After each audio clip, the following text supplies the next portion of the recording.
suis le champion sortant et puis je suis content d'avoir pu mettre ce titre dans mon palmarès. Après, l'objectif, c'est de défendre ce titre. Ce qui n'est pas facile, c'est qu'en fait, on enchaîne beaucoup de courses. Là, c'est notre 7e course d'affilée, alors que les autres gars, ils ont un peu plus de récup dans les jambes.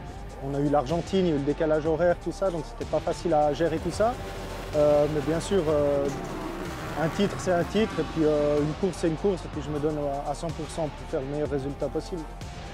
Sur une épreuve du 24 MX Tour, on essaie tout le temps d'arriver vers midi, 2 heures, et puis après on va regarder la piste, on check un peu les motos, puis après on va faire des fois quelques départs juste pour voir si tout est ok avec la moto. C'est une journée que j'aime pas trop parce qu'en fait c'est des longues journées à être là, un peu à regarder, à attendre. Moi en fait dès que j'arrive à une piste j'aimerais rouler tout de suite, mais voilà, ça fait partie du truc. Valentin, ça fait 11 ans, 12 ans que je le pratique, donc je le connais par cœur. C'est pas toujours évident parce que c'est quelqu'un qui a des grosses qualités mais aussi des lacunes, des petits problèmes de concentration, des incohérences des fois en termes de réglage, mais bon, ça fait partie du personnage. À côté de ça, c'est quelqu'un qui lâche rien, qui se bat, qui va jusqu'au bout, qui a des ambitions. En plus, en course, il est toujours plus ou moins présent, donc ça reste quand même positif.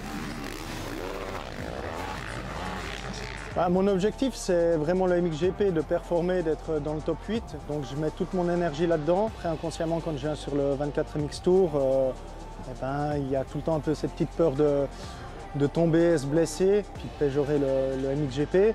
Après, il y a aussi toute l'accumulation des courses, les voyages, la fatigue. Donc voilà, c'est un peu pour ça qu'il y a un peu cette différence de niveau.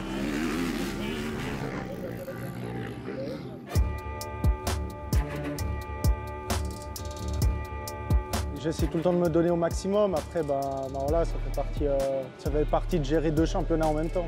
Kevin, c'est vraiment un bon coéquipier. C'est un jeune vraiment motivé qui est tout le temps à fond. Donc moi, ça me fait du bien, ça me tire. Et puis, il y a une bonne atmosphère. On a passé tout l'hiver ensemble. Lui, il est aussi maintenant dans le sud de la France. Donc c'est cool.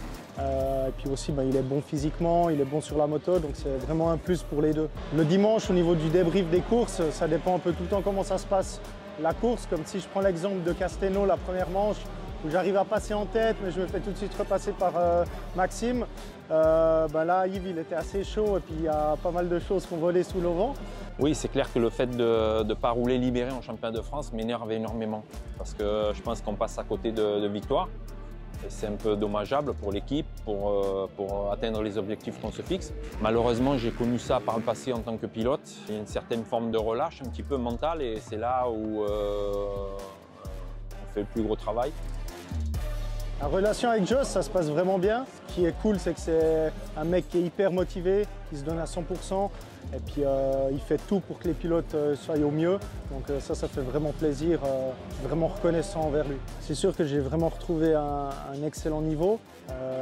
Puis ce qui est bien, c'est que j'ai encore une marge de progression où il y a des choses que j'ai envie d'améliorer. Donc c'est ça qui est cool, c'est que je ne suis pas au max. Donc ça motive de se lever tous les matins, d'essayer de progresser et puis de ramener les meilleurs résultats possibles. Les axes de travail pour progresser, c'est déjà maintenant, vu qu'on est en pleine saison, de bien récupérer pour arriver frais sur les courses. Après, voilà, c'est la semaine, on peut tout le temps travailler sur des petites choses, que ce soit sur la moto ou côté physique. Vu qu'on a les courses tous les week-ends, la progression se fait un peu moins rapidement que si c'est l'hiver où on se concentre pendant 3 semaines à travailler sur quelque chose. Donc c'est juste le truc qu'il faut savoir gérer entre bien travailler la semaine, mais pas trop en faire pour être bien le week-end sur les courses.